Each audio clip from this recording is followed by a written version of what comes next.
What is the fastest way to awaken your Kundalini? I was just chatting with one of my good friends. Shout out to you. This video is directly as a result of you. And we were talking about this because it's the whole premise of why we speak to each other every day. It's to awaken our Kundalini. And after some discussions, I asked him a very basic question. What's the fastest way to awaken your Kundalini? And he answered instantaneously. And he said to me, simply, death.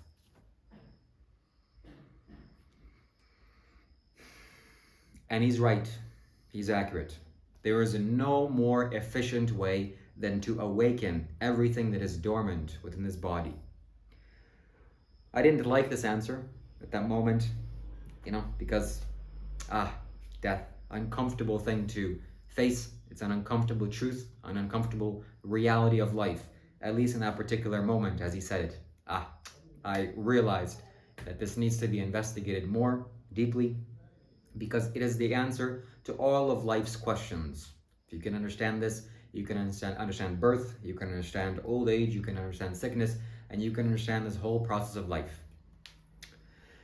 So, in this video, right now, I'm going to share with you a story.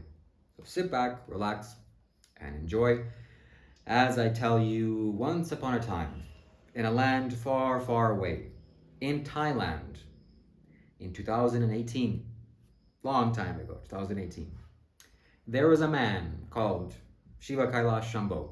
Well, he wasn't called that, he was called Yuri at that particular moment in time.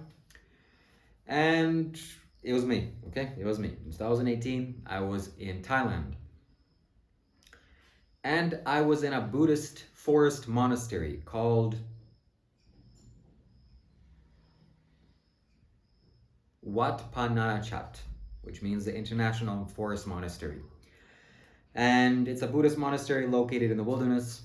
In that monastery, I saw a king cobra for the first time, just crawling around like it's nobody's business. I thought, oh wow, there's a creature that can kill me instantaneously. And one of the most significant things happened in my time there. I spent about a month and a half in that monastery. I lived in a kuti, which is a wooden hut, elevated above the ground so no bugs crawl into it. And circulating the poles of the thing that's the structure was tar. So if a bug tried to crawl, it wouldn't be able to.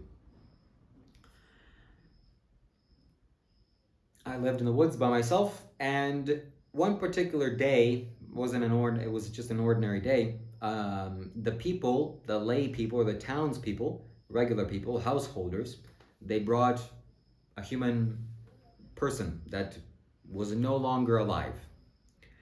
And they brought this person for a specific purpose. They brought him to be cremated. And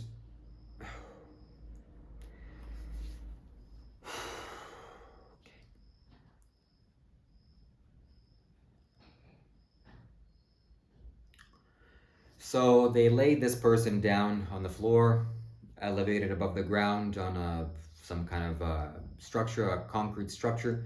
And there was wood all around, and he was in a box. He was in a box, a wooden box. And there were hundreds of lay people, hundreds of householders. And the monks gave a talk, a sermon, and some little ritual was done.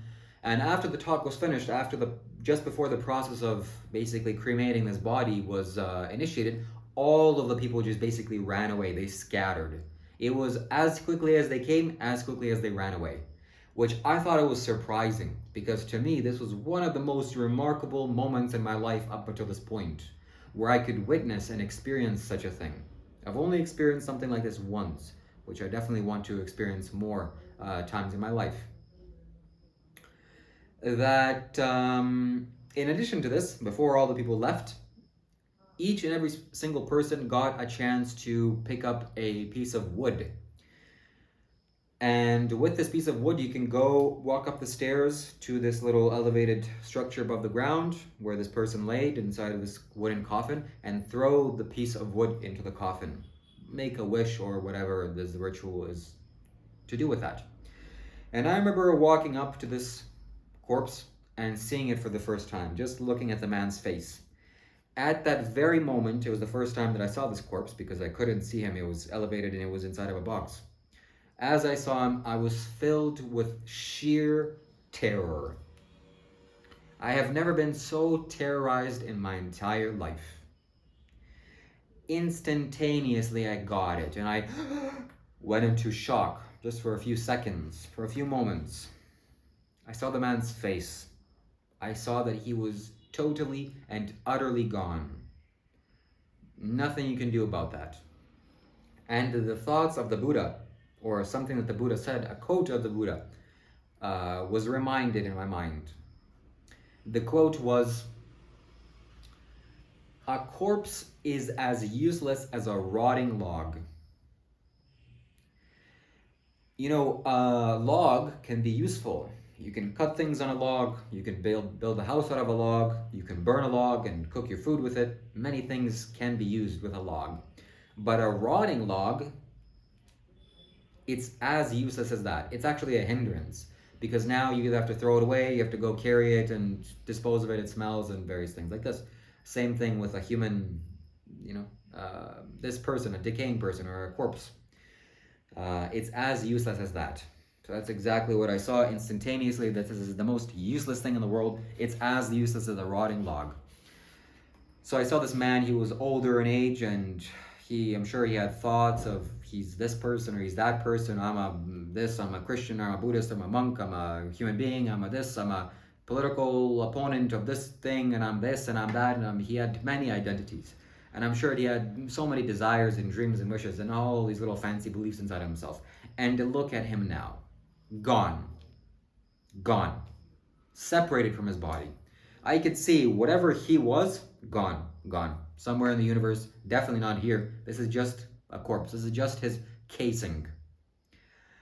All of these realizations instantaneously came into my mind, into my body, and that was the shock. That was the terror. I was utterly terrified for the first 2 or 3 seconds staring at this person.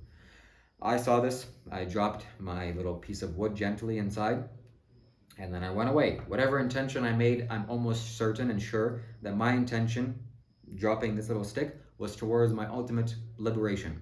As this was my intention pretty much for everything I did. If I spat on the ground, I would make sure to spit on the ground where a tree was, so that at least some fluids was able to get absorbed by the tree, and the tree would benefit from it. And with this thought of spitting on the ground, I would say, let this be a action towards my ultimate liberation. And that's how it was pretty much for years. Every single thing that I did, let this be towards my nirvana, towards my nibbana, or towards mukti. And I'm proud to say that I have achieved it. Okay, 2023. June 20th was the day of my realization. So, my friends, I went back silently to sit in somewhere and patiently awaiting the moment that I'm waiting for is for this to be lit up. And the townspeople left in a hurry because I would come to understand later, maybe this is the reason why they left very quickly, is because there's a belief in Thailand of ghosts. It's a very common belief. People are afraid of ghosts. And of course, when you burn a person like that, ghosts can come. That's the theory. So whether that's a fact, you're gonna have to decide that for yourself. And then finally it happened. The fire was lit, and the whole thing started burning. There's a huge fire. The sounds, the popping sounds of the wood crackling. But not only that, my friends, the sight of that, it can never go away from me. It reminded me of having barbecue with my stepfather in my house. I'd barbecue with him many times, and that's exactly what I saw. That repulsed me on various levels. I saw the reality of meat. It is meat. It is flesh, cooking flesh. That's what I'm made out of. That's what you're made out of. That's what that man was made out of. And that's what the cows and pigs and chickens that you're eating and consuming is made out of.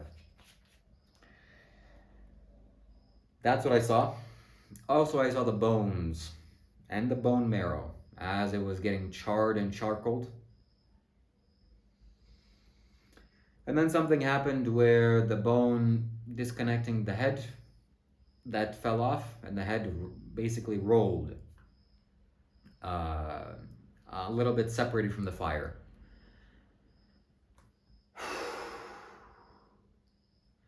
Someone, I think, picked up a stick and kind of put it back inside. And also,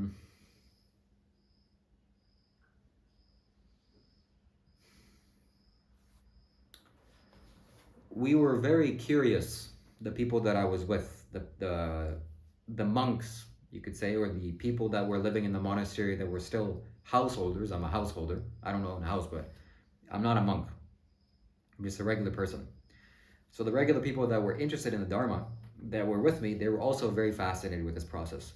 And they were curious to see what the brains are like, okay? So it would be a while before that part of the head starts to break down, so we didn't get a chance to see that. So leaving that process aside, that continued on for some time. As you can see, I'm having a wild reaction to this because I'm just overwhelmed by the energy of this whole process, even now recalling it. And yeah, I knew I needed to record this video because of its potency, and it's going to be important for all of you to listen and to watch this. So why am I saying this? Because potentially in the future, if you get a chance to witness this, something like this happen, a cremation, definitely you need to do it. If you care about your spiritual growth and evolution, this is by far the fastest way towards your liberation. You just go and examine that. You look at that. We'll share with you the whole truth of life. Ultimately, my friends, oh man, this is quite wild.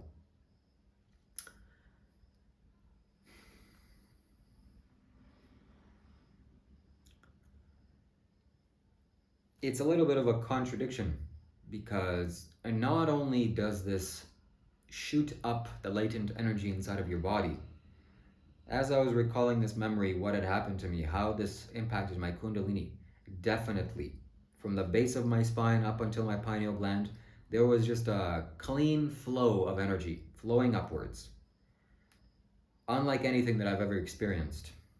Simultaneously, what it did to my body and what it did to my physiology, particularly in the absence of desiring pleasant sensations of life, or just being shocked with the bombardment of this energy of clearly seeing the reality and the nature of life. Definitely, I couldn't just go and sleep. Definitely, I couldn't just go and enjoy a nice piece of cake and watch a movie. No, I was shocked. I was traumatized almost, a little bit. Um, Terrorized, okay? In a very positive sense. Why? Because all of the confusion and all of the delusion in me just got instantly, violently shaken. So when you do this, when you investigate this, your body knows, your body understands that this is the true nature of your life. Then going back and doing delusional, unconscious things is not really possible. This is why, if you want a little shortcut to this, you should invest in this. This is Isha Vibhuti. It's sacred ash. This particular ash is probably made out of sesame seeds, ground up sesame seeds, burned and ground up, or ground up and burned, or rice bran or rice gran, something like this. But it's not the most potent ash. There's the more potent ash is cow dung, which I have a lot of. And I'm sure that if you get to witness me and see me in person, I will make sure to put this on you if I get a chance, and if I remember to, and you will have some nice mystical experience. But the most potent, of course, is cremation ground ash. Well, at that particular time, I didn't have the wisdom or sense or understood this technology of life, so after a while, I just saw that it was just going to continue burning. There was nothing else for me to do. I left. I didn't stay around for the whole thing, but I got what I needed to get. So why do I mention this, my friends? Because this is the nature of who you are. This is the nature of who we all are. It is what? Simply ash. You are nothing but ash. This is the most refined state that physicality gets in a realistic sense. Because you can burn something and ultimately it will turn into this. If you take ash and burn it, it'll become more and more refined ash until it goes into the air. You can't really tangibilize air, but you can tangibilize ash. I just made that word up. So I'm going to apply it on my forehead now.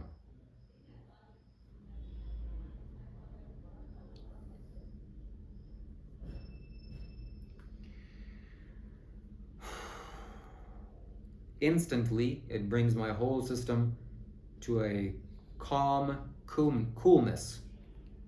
Everything is all right.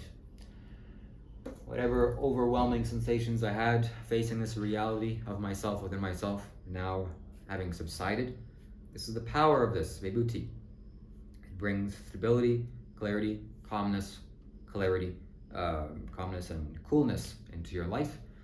You need this, okay? It's relatively inexpensive compared to the other things that Isha sells, especially if you're in India. It's probably like, I don't know, it can't be more than $1.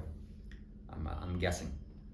I will buy some of this tomorrow before I leave, and as well as Rudraksh.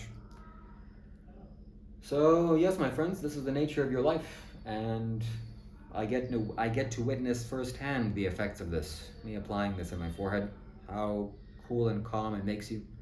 There's a story of Shiva after his first wife died. She died in an intense way. She died by in a fire, which is not a pleasant way to go. I'm going to apply this on my throat and see, you're going to witness live firsthand what it does to me. I'm going to document it and explain it to you.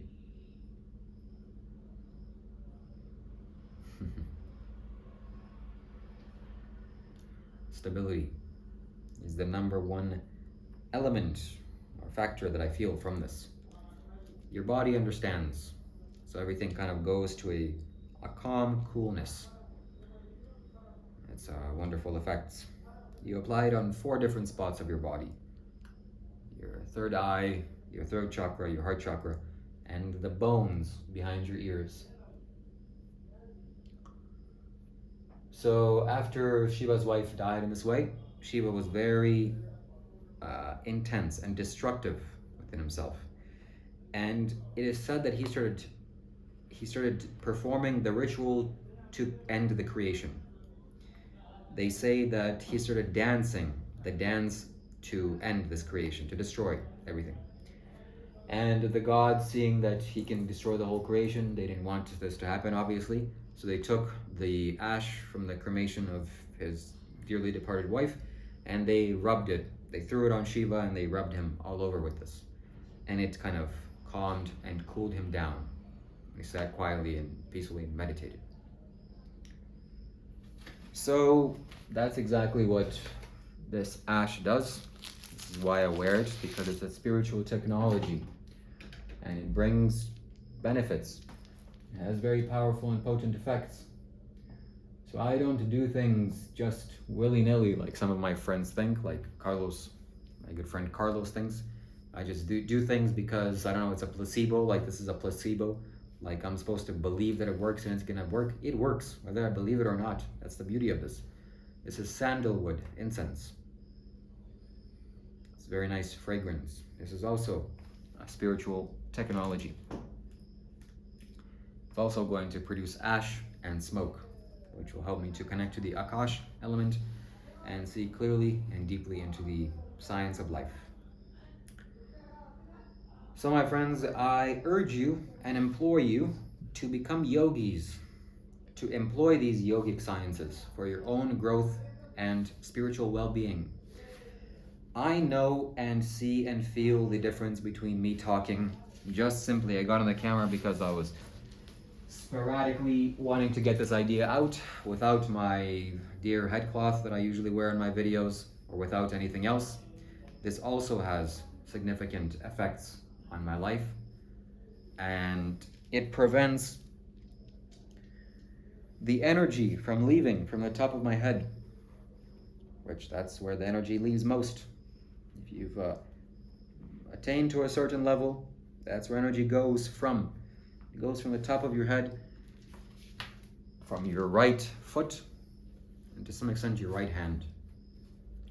You don't want energy to leave. You want to cultivate it and culminate it.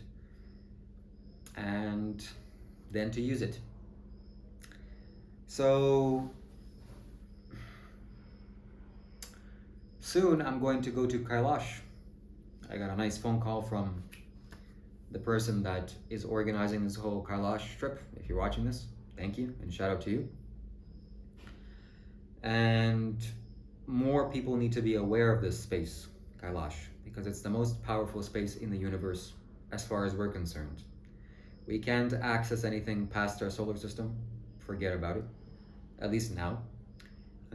So in our solar system, and definitely on planet Earth, this is the most fantastic, the most powerful space that you can visit in your life.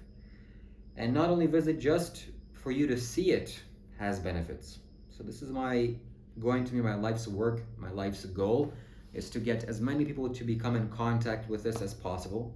This is the reason why I changed my name to Shiva Kailash Shambho, because for a similar reason why I'm wearing this shirt for so long, is because I'm a walking advertisement. I have nothing of myself, really, and I won't have anything of myself, but things need to get done and people need to be benefited, so I have taken myself up as a walking billboard. I might as well be useful in some sense. So I could have kept my old name and, okay, sure, I could have done something with it, but no. I want even my name to be a representative of the divine. And I want people, simply regular people that have no idea what they're doing, or some person working at the DMV just reading my name, Shiva Kailash Shambho. Oh, what does that mean? That's funny. That's interesting name, unique. Just then and there, some little seed, some little watering has been thrown on him, has been, watered the plant, and hopefully it'll stimulate him in some meaningful and significant way, and for him to grow into the future. So that's why all of this, and also this, I can wear many shirts, but Save Soil is the most important thing that I can wear right now, and unfortunately I'm not going to be wearing this particular shirt for much longer because it's very dirty. It has a honey, this is the honey by the way, spilled the honey in a bag, and I've washed this hundreds of times by now, probably, and it's gotten so discolored. There's all sorts of stains because, I was wearing food, I was eating this, and you know how that goes. Also, it's like 3 sizes too large for me. Well, realistically, I would get extra large, but this is 2XL. It's one step above that. That's the only one they had available in the Isha Life store in Toronto. But this is this is what I got, and this is what I was wearing for months. This is a t-shirt that I've been wearing for months, as I'm sure many of the videos you'll watch before this will demonstrate that to you. But probably I'm not going to wear this anymore because I got someone to go to the Isha Life store to buy me some Isha Life shirts, and unfortunately they all ran out. There's no more green shirts until they get a new order, which I won't be around here. Maybe there's going to be some in the Nepal store, but they said unlikely. That's not the case. So it's going to be a while before you see me with this shirt. I'm going to wear more professional, more appropriate clothing for what I want to demonstrate and display here on YouTube. But don't get this mistaken, my friends. This is one of the most significant and important movements that is alive on planet Earth. The soil cannot be destroyed. It cannot go away. We can't turn soil into sand, which is how the world is going, simply with so much delusion that's happening. This needs to stop because we all need to eat good and healthy food, which is the prerequisite to healthy body and healthy life and healthy mind. So it's important to save soil.